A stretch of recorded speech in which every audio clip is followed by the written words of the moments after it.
दिल्ली की झुग्गी बस्ती में रहने वालों के लिए डीडीए की एक बड़ी योजना को लेकर खुशखबरी सामने आई है। दरअसल कठपुतली कॉलोनी के जिस परियोजना में बीते कई सालों से पूरा नहीं किया जा सका, उसका अब नाम बदल दिया गया है और नई उम्मीदें जागी हैं। आइए जानते हैं कि असल में ये पूरी कहानी है क्या।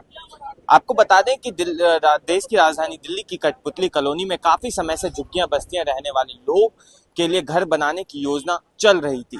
यह परियोजना सबसे पहले वर्ष 2008 में जहां झुग्गी वहां मकान योजना के तहत शुरू की गई थी। केंद्रीय आवास और शहरी विकास मंत्री हरदीप सिंह पुरी ने इसका शिलान्यास किया था। तब योजना की 2019 तक सभी काम पूरे कर दिए जाएंगे, लेकिन ऐसा हो नहीं पाया। फिर आई कोविड महामारी, जिसकी वजह से काम और धीमा हुआ और वर्षों बीत गए। अब 2025 में जब यह परियोजना पूरी नहीं हो पाई तो डीडीए ने इसका नाम बदल दिया है। पहले इसका नाम था कठपुतली परियोजना, अब इस प्रगति परियोजना कहा जा रहा है।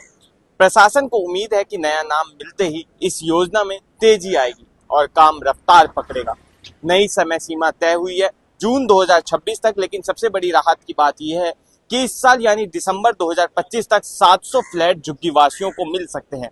इस कॉलोनी का इतिहास भी बड़ा रोचक है। यह इलाका 1960 से 70 के दशक में बसाया गया था, जब राजस्थान और दूसरे इलाकों से कठपुतली कलाकार, नृत्यक, जादूगर और गीतकार यहाँ आए थे।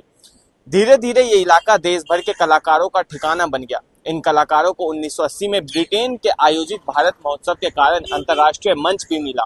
हालांकि 1985 के आसपास डीडीए ने इस जगह को खाली कराने की योजना भी बनाई थी, लेकिन यहाँ के लोग तैयार नहीं हुए, जिससे सालों तक संघर्ष चलता रहा यहाँ के लोगों का। अब इस परियोजना तहत कुल 2800 फ्लैट बनाए जाएंगे।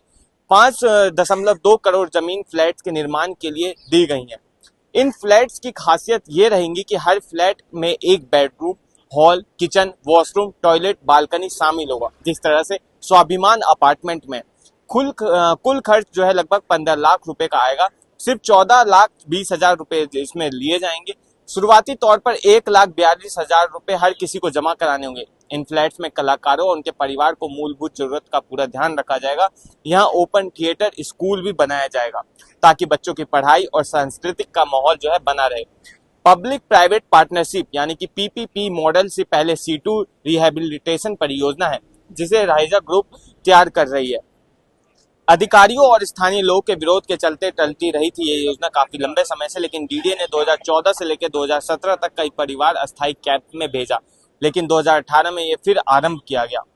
2026 तक अब पूरा हो सकता है ये कठपुतली योजना। झुग्गी बस्तियों में रहने वालों को सम्मानजनक जीवन वापस से मिलेगा और इस प्रोजेक्ट की देरी के बावजूद अब झुग्गी बस्तियों के लोगों को एक पक्के और सुरक्षित सभी सुविधाओं वाले फ्लैट्स का रास्ता साफ होगा।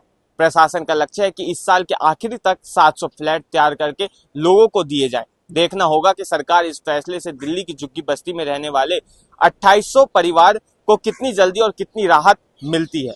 बहरहाल इस खबर को लेकर आप अपनी राय कमेंट में लिखिए और ऐसी तमाम अपडेट्स के लिए देखते रहिए पंजाबकेसरी.com दिल्ली। धन्यवाद।